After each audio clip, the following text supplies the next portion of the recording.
Friends நீங்கள் எதை பற்றி பார்க்க போகிறோன்னா ஒரு ஸ்டிக் போர்டு 5-in-1 செட்டப் இது எதுக்காக நான் தனித்தனியாக பிரித்து வச்சுக்கிறேன். அந்த போர்டை என்ன கம்ப்ளைண்ட் ஈஸியாக மாற்றிடலாம். இப்போ போர்டே கம்ப்ளைண்ட் இருந்தாலும் சப்போஸ் தூக்கி போட்டு வேறு போர்டு நம்ம போட்டுடலாம்.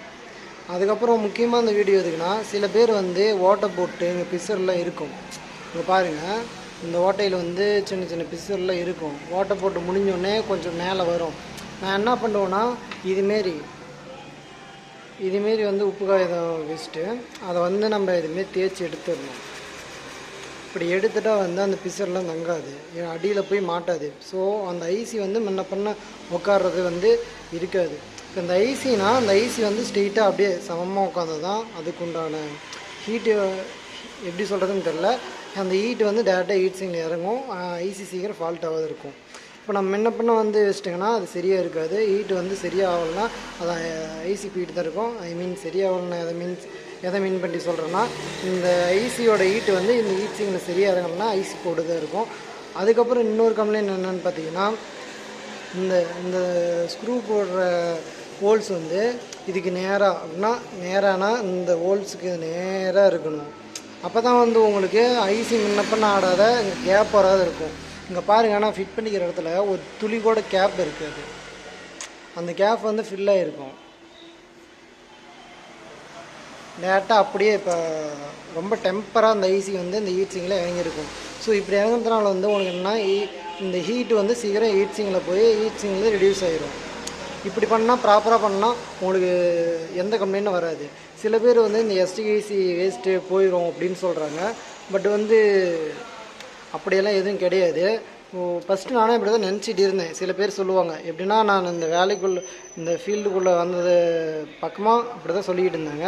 அதுக்கப்புறம் யூஸ் பண்ணி பார்த்தேன். இதில் என்னென்னா உங்களுக்கு லோக்கல் ஐசி போட்டாலும் சட்டுனா ஒரு சீக்கிரம் கம்ப்ளைண்ட் ஆகக்கூடாது. அதுக்கு நீங்கள் பார்த்தீங்கன்னா கரெக்டான ஃபியூஸ் போடணும். இதில் ஸ்பீக்கர் ஃபியூஸ் யூஸ் பண்ணி பாருங்க, இந்த ஃபியூஸ் கரெக்டாக போடணும். ரெண்டாவது என்னென்னா பார்த்தீங்கன்னா, இதுக்கு கரெக்டான ஓம்ஸில் ஸ்பீக்கர் போடணும், கரெக்டான டியூட்ரு போடணும். அந்த டியூட்ருக்கு வைக்கிற கெப்பாசிட்டர் ஃபிஎஃப் கொண்டு கரெக்டாக போடணும். ஸோ ப்ராப்பராக யூஸ் பண்ணிங்கன்னா உங்களுக்கு எந்த கம்ப்ளைண்ட்டும் இருக்காது. அதிகமாக எந்த கம்ப்ளைண்ட் ஆகாது. ப்ராப்பராக யூஸ் பண்ணாதனால தான் ஐசி போடுறது இந்தமாரி கம்ப்ளைண்ட்லாம் நமக்கு வந்துக்கிட்டு இருக்குது. ஸோ இதெல்லாம் அவாய்ட் பண்ணணுன்னா ப்ராப்பராக பண்ணால் அவாய்ட் பண்ணலாம். இதுலேயே நீங்கள் டூப்ளிகேட் ஐசி போட்டுனாலுமே, இப்போ நான் 2 ஐசி ஒரிஜினலாக போட்டுக்கிறது, 2 ஐசி ஒரிஜினலு, இது டூப்ளிகேட் ஐசி எது இருக்கும், அது கஸ்டம் பண்ணிட்டு ஏற்ற மாரி நான் அதை போட்டுக்கிறேன். பட் இதுவும் போகாத மீன்ஸ் கரெக்டாக போடணும். கரெக்டாக யூஸ் பண்ணால், கரெக்டாக ப்ராப்பராக யூஸ் பண்ணால் எதுவுமே போகாது. நான்லாம் இது வருஷ கணக்காக வச்சுக்கிட்டு யூஸ் பண்ணிக்கிறேன், போனதில்லை. ஏன் எனக்கு மட்டும் போனதில்லைன்னா, நான் ப்ராப்பராக யூஸ் பண்ணிக்கிறேன். ப்ராப்பராக யூஸ் பண்ணால் எந்த ஐஸுமே கரெக்டாக இதில் போகாது. அதுக்கப்புறம் ஹீட் சிங்கி பார்த்தீங்கன்னா, ஒருத்தர் இங்கே பாருங்கள், ஏதோ சர்வீஸ் பண்ணக்கூடிய ஆம்பிட்டு இப்படி கமுத்தி வச்சுருவாங்க. மீன்ஸ் இப்படி ஐசி இந்த ஹீட் சிங் இப்படி வச்சுருவாங்க. இப்படி வைக்கவே கூடாது. மெயினாக ஹீட் சிங்கை இந்தமாரி ஸ்டாண்டிங் டைப்பில் தான் வைக்கணும். அப்போ தான் ஹீட்டு சீக்கிரம் ரெடியூஸ் ஆகும்.